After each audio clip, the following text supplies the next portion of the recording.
Livro de cabeceira, com Nuno Costa Santos. O meu livro de cabeceira atualmente é um livro sobre Jacques Brel, uma biografia de Olivier Thau, chamado Une Vie, que é editado pela Robert Laffont.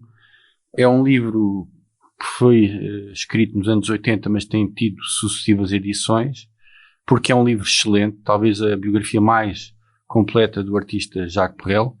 Ele, como sabemos, nasceu em 8 de abril de 1929 e morreu a 9 de outubro de 1978, vítima de uma embolia pulmonar, ou seja, morreu bastante cedo. Ele também saiu bastante cedo dos palcos, aos 38 anos, porque achava que se estava a repetir. Então, ele era um homem radical de emoções radicais e de uma ética artística radical, e então ele estava a dar um concerto e repetiu um verso de uma canção, e então disse aos músicos: já não vamos tocar mais, já não vou cantar mais. Então resolveu ir cumprir um sonho, que foi dar uma volta ao mundo de barco e andar de avião. Infelizmente não conseguiu dar essa volta ao mundo, porque entretanto ficou doente. Não é fácil biografar Jacques Brel, porque ele tem muitas dimensões. É um homem extremamente contraditório. Começou por trabalhar na fábrica de cartão do pai e depois, farto dessa vida burocrática, resolveu ir para Paris tentar a sua sorte como artista. Chegou a dormir na rua, foi a 48 audições e nunca foi aceito. As pessoas diziam que ele não tinha um físico suficientemente interessante para cantar, mas mesmo assim nunca desistiu de ser Jacques Brel.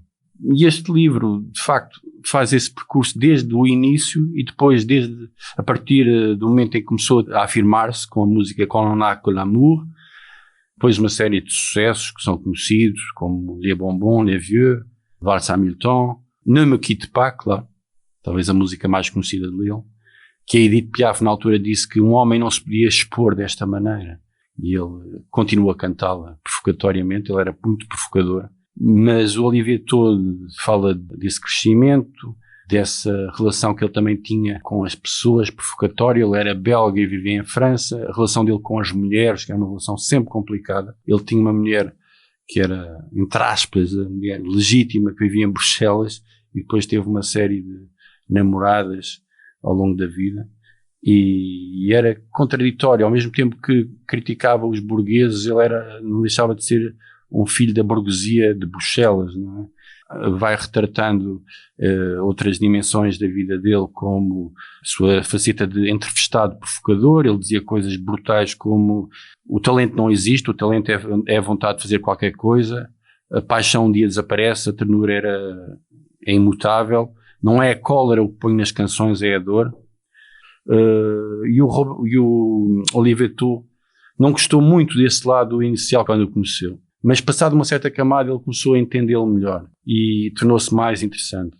Portanto, fala da ida para Paris, como eu disse, as mulheres, a forma como recordava a sua infância, uma infância que ele achou que lhe foi roubada pelos tios do norte da Bélgica, com quem passava muito tempo, tios imóveis, melancólicos.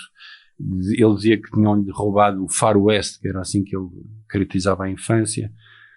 A forma como se relacionou sempre com a Bélgica, ele não era muito bem visto na Bélgica, porque ele começou a criticar o lado conservador dos Flamingons, em contraponto aos Flamands. A amizade com o seu grande amigo Jojo, ele era uma espécie de Don Quixote, e o Jojo era o Sancho Panza, ou seja, ele era um aventureiro, um sonhador. O Jojo era o amigo que o punha os pés na terra, foi seu secretário, foi o seu confidente, foi o seu melhor amigo. Aliás, ele veio a dar o nome de Jojo a um avião quando, no final da vida, viveu nas Marquesas. Fala muito da defesa do nomadismo contra o imobilismo.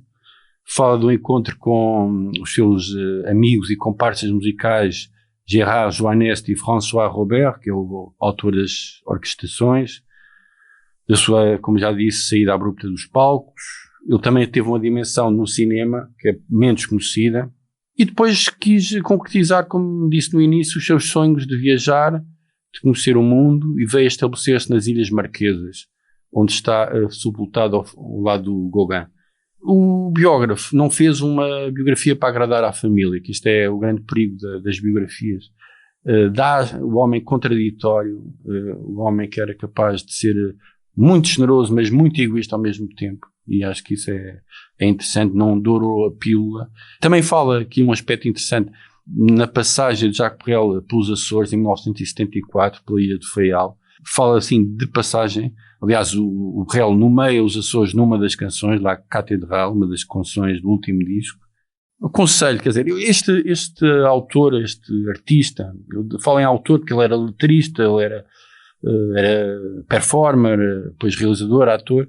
Este artista é muito conhecido por uma geração dos Soixante-Huitards, que teve um lado muito politizado nos anos 60, mas acho que gerações mais novas, com 20, 30, 40 anos, merecem conhecer o Jacques Brel.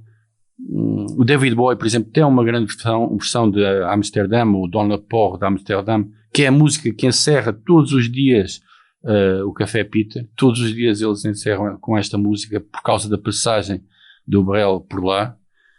E, enfim, aconselho. É preciso ir ver, era uma frase que ele dizia muitas vezes. O que é que ele queria dizer com isso? É preciso, às vezes, sair do ambiente de chinela para haver uma certa aventura, para sair das rotinas, para uma pessoa deixar-se ficar mais vulnerável à vida e ao mundo. O livro não está traduzido, mas pode ser mandado vir pela internet. Recomendo que o façam urgentemente, mas que leiam o livro ao som das músicas do Jacques Brel, porque isso é fundamental. Este livro é um complemento em relação às músicas. O próprio biógrafo diz isto. Ele, apesar de ter feito da sua vida uma obra de arte, não supera a obra de arte que são as canções dele. Portanto, visitem. E também há vídeos fabulosos na net, no YouTube, das performances dele. Não há performer mais capaz de perder tantos quilos em palco como ele, em cada atuação. Às vezes faz-me lembrar o Ian Curtis, mas numa versão mais irónica, se quiseres. E é isto que eu tenho a dizer. Este é o meu livro de cabeceira e recomendo vivamente.